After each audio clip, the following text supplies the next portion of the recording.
Yo, what is up guys? It's Plavix here, and before we start, quick question.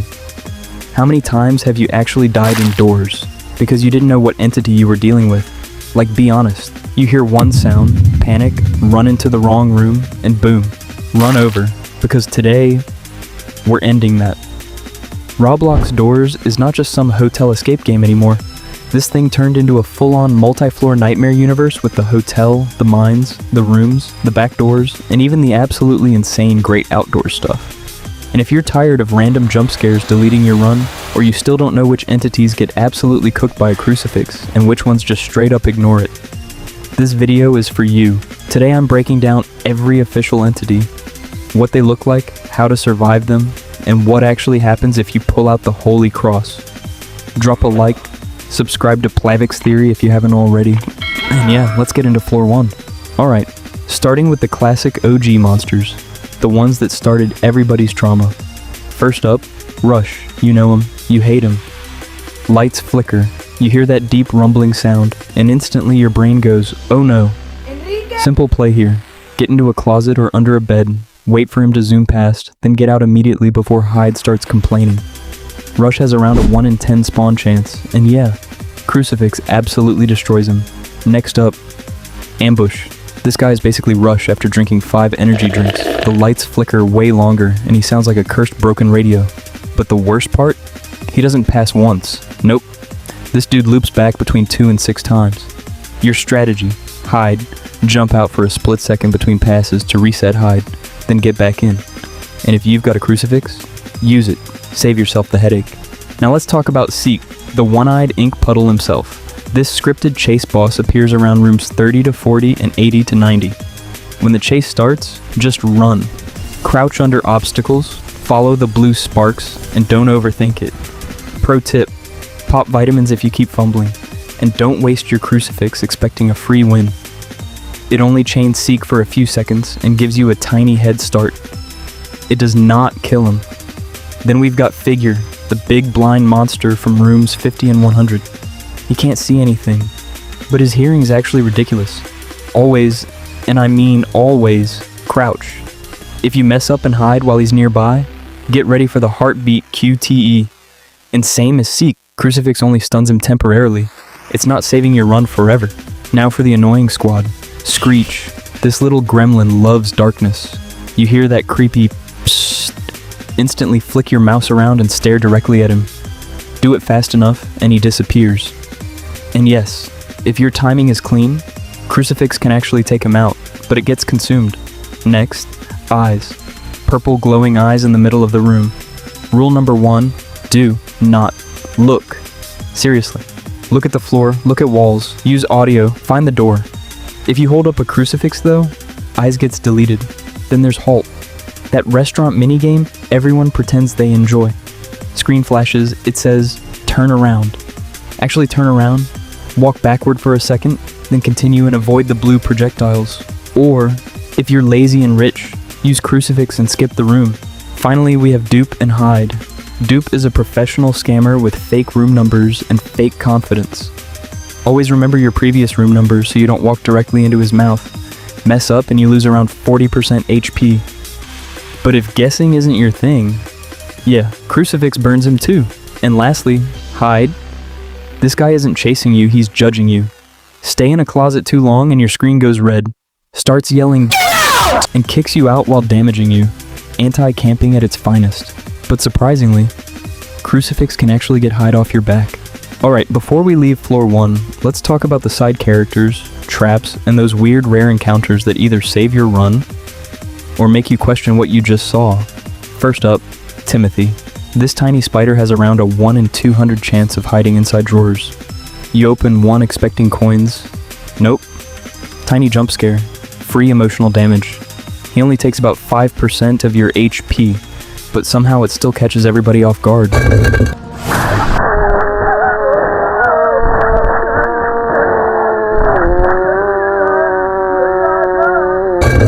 And here's a fun little detail. If you're holding a Crucifix while opening a drawer with Timothy inside, it triggers a unique animation where Timothy gets taken out.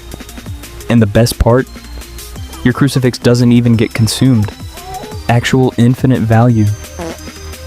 Next, Snare. This thing lives in the greenhouse, around rooms 90 to 99. Looks harmless, but it is not. Step into that spiked grass trap and you get stuck in place, which suddenly becomes a massive problem if Rush decides to show up. Always scan the floor with a lighter or flashlight, and don't even bother pulling out a crucifix here. Snare literally does not care. Now, Dread.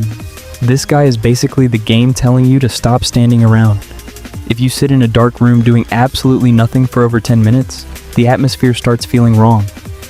Lights break, everything gets heavier, and then Dread appears to instantly end your run.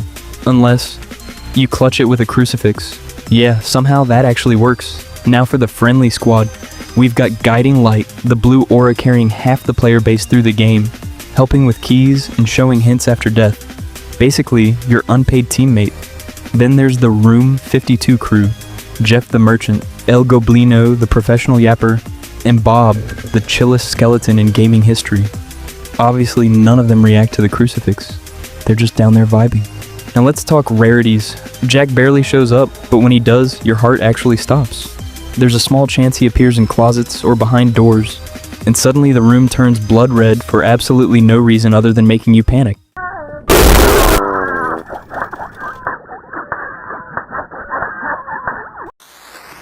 Then we've got Glitch and Void. Honestly, these two are less enemies and more emergency services. If your team leaves you behind in co-op, they'll teleport you forward so you don't get soft-locked. They do take a tiny bit of HP as payment though. Nothing's free. Funny enough, Void can actually be banished with a crucifix. But Glitch, he doesn't care at all. And finally, there's Sally. Formerly known as Window. That weird, flat, smiling white face that sometimes appears behind the glass and is usually harmless. But if she does show up, you actually need to throw an item before she reaches you, or use a crucifix if you don't feel like sacrificing loot.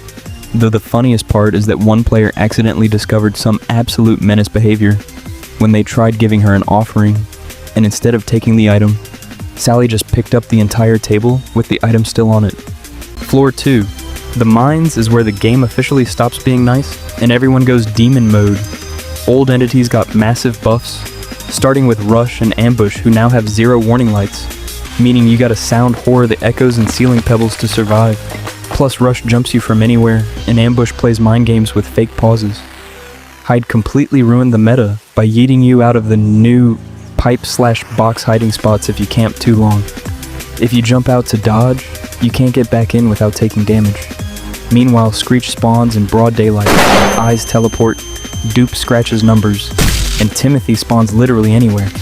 The bosses are doing too much now, especially Seek, who upgraded from a regular chase to the ultimate main boss. He hunts you through sewers before a final showdown at the dam where he controls the map, throws Seek worms, summons Seek sludges, and attacks with giant Seek hands. Don't fall into the black water, and remember, the crucifix can only interrupt him briefly, not defeat him. Figure is now patrolling a massive generator room, and they actually yeeted the heartbeat minigame completely for a cleaner stealth vibe, though the crucifix still only stuns him.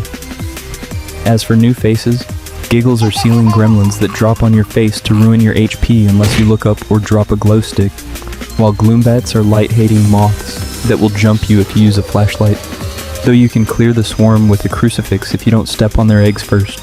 Grumbles are Giggles, after a gym arc who can actually see and hear you, leading up to Queen Grumble, who is massive, ugly, and corrupted by Seek's sludge. Finally, shout out to Louie, the barter rat who literally starts levitating and drops creative mode loot if you give him a crucifix, which is a massive W alongside the fully animated Jeff. Alright, if you thought the mines were difficult, welcome to the real nightmare. The secret subfloors. First, the rooms. Retro style, while Curious Light guides you with mysterious yellow messages. A 60 is a glitched red face that flies through rooms at insane speed. The moment you hear loud radio static, don't hesitate. Hide inside a fridge immediately. A 90 is probably the most evil entity in the game. He appears on your screen with a giant stop sign, and the second you see him, freeze completely. Don't touch your keyboard or mouse, because even the smallest movement can cost you 90 HP or instantly kill you. He can even appear while A60 or A120 are already chasing you. A120 is basically ambush on hard mode. He appears ahead of you, moves backward through the rooms, loops several times, and quietly announces himself with footsteps, so always listen carefully. One quick Crucifix note: normally it doesn't work in the rooms. However, with modifiers like Room for More, Stop Right There, or during certain Halloween events, you can actually chain A60, A90, and a 120. Now let's move to the Backdoors. This place isn't about surviving monsters, it's about surviving the clock. Haste is tied to a countdown timer, and if it reaches 0, 0, 0, 0, your run instantly ends. Keep winding up floor clocks to buy yourself more time. Blitz is basically a faster, neon green rush that loops through rooms. The second you see green flashes, hide in the green curtain closets. Lookman is a tall shadow with a massive red eye. Looking at him deals huge damage, so keep your camera aimed at low while moving through the rooms. Vacuum disguises itself as a normal door, but if you notice green fog and hear a suction sound, don't open it. That's a trap that pulls you straight into the void. And finally, another Crucifix note. Just like in the rooms, these entities normally ignore it. But with modifiers like Make Haste, Blitzo, or Look Man, the Crucifix works just fine. Alright, we've finally reached one of the strangest places in all of Doors, the Great Outdoors. This forest subfloor completely changes the game, and one important thing to remember is that the Crucifix only works here during special Halloween events. First up is the Groundskeeper, also known as the Gardener. He looks like an undead skeleton carrying a giant scythe and peacefully cuts grass until you step onto his lawn. Once you trigger him, he charges at you with insane speed. He also hunts mandrakes, little screaming root creatures that you need to click away before they overwhelm you. Next is Bramble, a giant thorn monster with a lantern for a head. His encounter is basically green light, red light. Move while the lantern is off, freeze when it turns on, or vines will instantly impale you. Then there's Surge, a flying electrical anomaly. If you hear thunder or crackling electricity, immediately get under a roof or into any building before lightning strikes. Monument is basically a weeping angel with spider legs. Keep looking at it to stop it from moving, because the second you turn away, it starts chasing you for an instant kill. Next is Eyestalk. In essence, it's Seek 2.0, but a piece of wood. There's nothing incomprehensible here. Just look around to see where to run. Look under your feet, because you'll get caught in a snare. Behind all of this is World Lotus, a gigantic corrupted plant spreading its influence across the entire park. Thankfully, you also meet Grampy, an old man living inside a watermill. Bring him 8 lotus petals, and he'll craft a flower that gives you a free revive. And that's every official entity, boss, mechanic, and subfloor currently available in ROBLOX Doors. Master these strategies, save your Crucifix for the right moments, and you'll be clearing the hotel, the mines, and even A1000 with confidence. Now let me know in the comments, which entity ruins your runs the most? If this guide helped you, don't forget to like the video, subscribe to Plavix Theory for more Doors guides and theories, and I'll see you guys in the next one. Peace out.